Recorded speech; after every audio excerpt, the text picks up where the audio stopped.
ابراہیم بن سعد نے بیان کیا، ان سے ابن شہاب نے، ان سے ابو سلمہ اور عبد الرحمن اعرج نے، اور ان سے ابو ہریرہ رضی اللہ عنہ نے بیان کیا کہ دو شخصوں نے، جن میں ایک مسلمان تھا اور دوسرا یہودی، ایک دوسرے کو برا بھلا کہا۔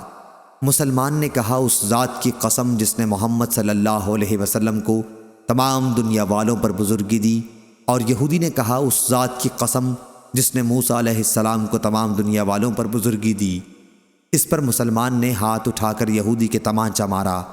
وہ یہودی نبی کریم صلی اللہ علیہ وسلم کی خدمت میں حاضر ہوا اور مسلمان کے ساتھ اپنے واقعے کو بیان کیا۔ پھر حضور صلی اللہ علیہ وسلم نے اس مسلمان کو بلایا اور ان سے واقعے کے متعلق پوچھا۔ انہوں نے آپ کو اس کی تفصیل بتا دی۔ آپ نے اس کے بعد فرمایا، مجھے موسیٰ علیہ السلام پر ترجیح نہ دو۔ لوگ قیامت کے دن بے ہوش کر دیے جائیں گے، میں بھی بے ہوش ہو جاؤں گا۔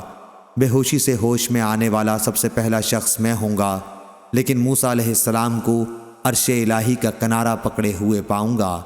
اب مجھے معلوم نہیں کہ موسیٰ بھی بے ہوش ہونے والوں میں ہوں گے اور مجھ سے پہلے انہیں ہوش آ جائے گا، یا اللہ تعالیٰ نے ان کو ان لوگوں میں رکھا ہے جو بے ہوشی سے مستثنیٰ ہیں۔ صحیح بخاری حدیث نمبر 2411۔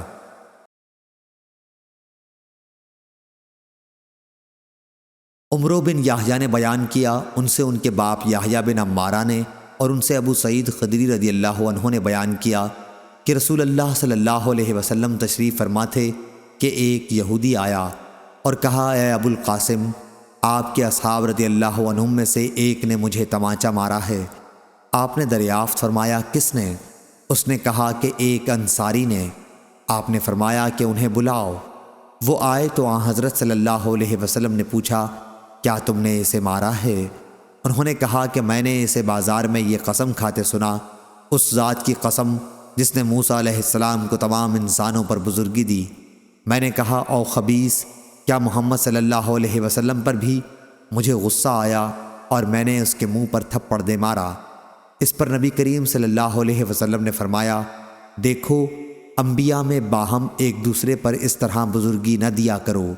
لوگ قیامت میں بے ہوش ہو جائیں گے، اپنی قبر سے سب سے پہلے نکلنے والا میں ہی ہوں گا، لیکن میں دیکھوں گا کہ موسیٰ علیہ السلام عرش الہی کا پایہ پکڑے ہوئے ہیں۔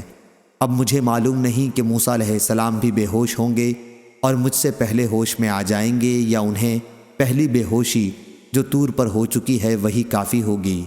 صحیح بخاری حدیث نمبر 2412۔